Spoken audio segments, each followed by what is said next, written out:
Bracketology presented by Dave Campbell's Texas Football, breaking down the 2020 UIL Texas High School Football Playoff brackets. I am Greg Tepper, and this is the 3A Division I bracket.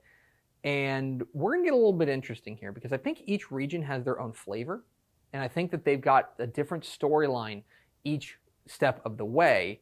There's one region that is maybe the craziest region we've seen in a long time, maybe outside of like 6A Division I Region 3, back whenever they have Katy and Galena Park, North Shore, and Atascocita, and all those unbelievable teams in the same place. There's one region here that is ludicrous, but we'll get to that. Let's start first and foremost with Region 1.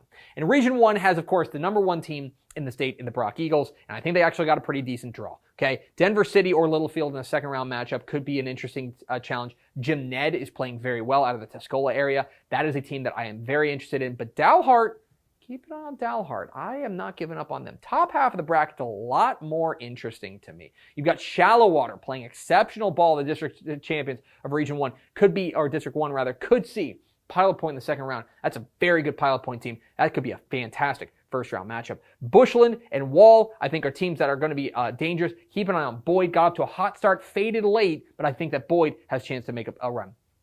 Brock's your favorite here. Couple of landmines here, I think, in Jim Ned and whoever comes out of the top half of the bracket, but I think that the number one team has to be the favorite to come out of their own region. Let's go to Region 2. Holy cow, guys. Like we knew, looking at like the standings and looking at the way things broke, that this was going to be a ludicrous region. But now when you see it, it's out of control, okay? It's absolutely out of control.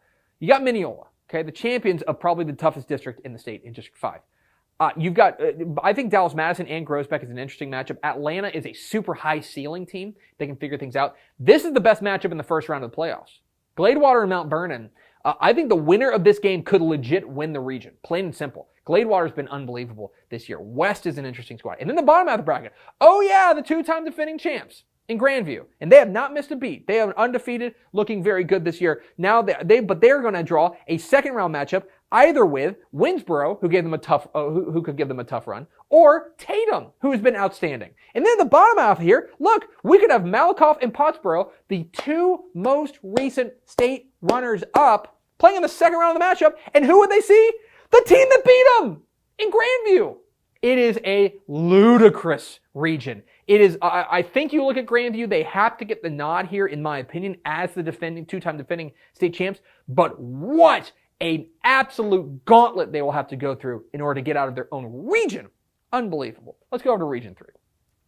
Region 3 is a little bit, I don't know if it's quite up to the caliber of Region 2, but there's some really interesting squads to keep an eye on. A lot of the way you think about Region 3 is going to come down to what you think of District 11. Okay? District 11 is the Lorena district. It's the Rockdale district. It's the McGregor district. It's the Little River Academy district. You'll notice I didn't say Cameron Yo. Cameron Yo, Troy, both missed the playoffs. So the question is District 11 a bunch of mediocre teams, or are they a bunch of teams that were really, really good that all just beat up on one another? That kind of shapes your thinking as far as Region 3 is concerned.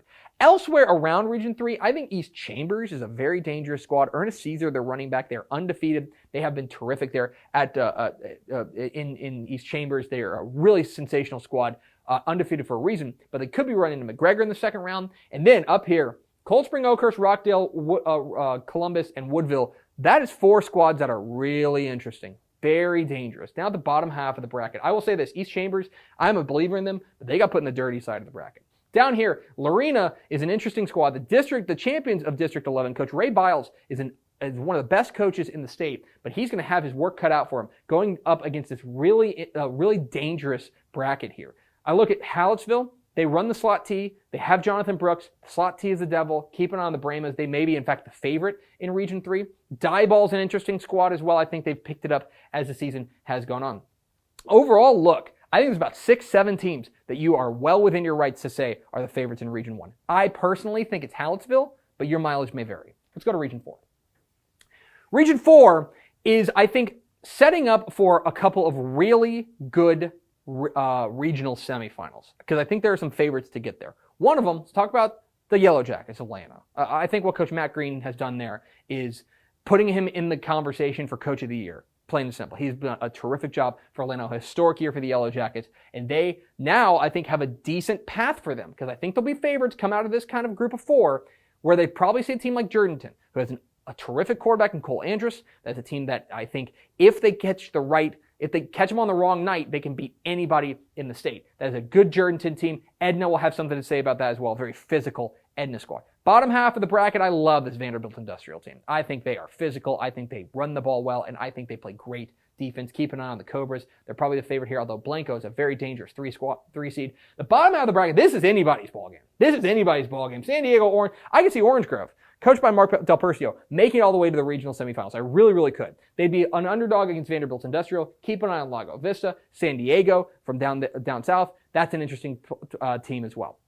When I look at this, I think it's probably Llano. I think Llano is probably my favorite to come out of Region 4. What they've shown this year, they've taken on all comers, and they've won in a variety of different ways. That makes them my favorite to come out of Region 4. So when you take a look overall at 3A Division 1, all eyes are going to be here. Every single week, you're going to have bangers. Every single week, you're going to have unbelievable games. I think Brock is your favorite out of Region 1.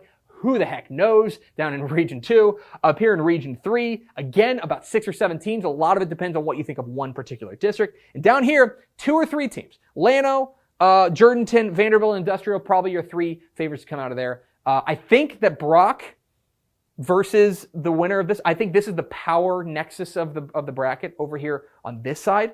But you've got enough teams that are surprising over here that who knows, they could get hot. And in this strange 2020, you never say never. So 3A Division 1 is going to be a lot of fun. We'll have complete coverage for you at TexasFootball.com.